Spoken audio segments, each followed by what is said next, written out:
Sa pangalawang pagkakataon ay muling na-impeach si Vice President Sara Duterte sa House of Representatives. Sa final tally kahapon na 257-25-9, mayorya ang pabor na i-transmit ang resolusyong lakip ang Articles of Impeachment papuntang Senado upang formal nang masimulan ang paglilitis laban sa bise.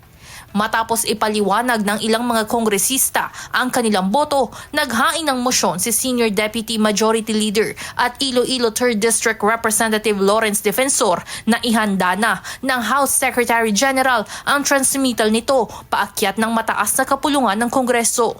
Is there any objection? The chair hears none. The motion is approved. The resolution setting forth the articles of impeachment together with all annexes is hereby endorsed to the Senate.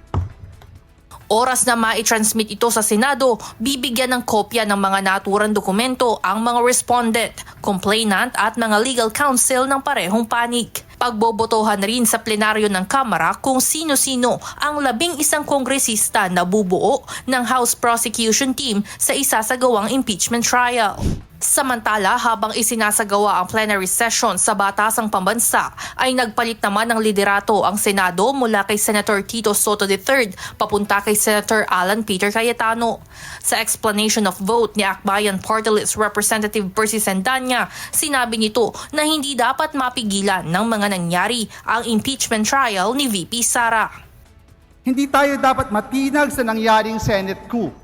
Hindi tayo magpapasindak sa mga bababatas sa supporter ni VP Sara na bigla na lang magpapakita at magtatantrum sa plenary. Pare-pareho silang managot. Ayon kay House Justice Member at Akbayan Party List Representative Chel Jokno, mahigpit na babantayan ng publiko ang proseso ng impeachment. Anya, ayon sa saligang batas, kahit sino pa ang umupong leader ng Senado, kailangan itong mag-convene bilang impeachment court oras na mai-transmit ang articles of impeachment. Ang Makabayan Bloc naman, mariing kinondena ang timing ng pagpapalit ng Senate leadership, kasabay ng botohan sa impeachment sa Kamara. Anila, kalkuladong political intervention ang nangyari upang protektahan ang mga makapangyarihan at makaiwas sa pananagutan. Samantala, sa kasaysayan ng mga nangyaring impeachment sa Pilipinas, si VP Duterte pa lamang ang 2 beses na na-impeach ng Kamara. Evan Alvarez, UNTV News and Rescue. Diyos ang aming sandigan, serbisyo publiko ang aming pinahahalagahan.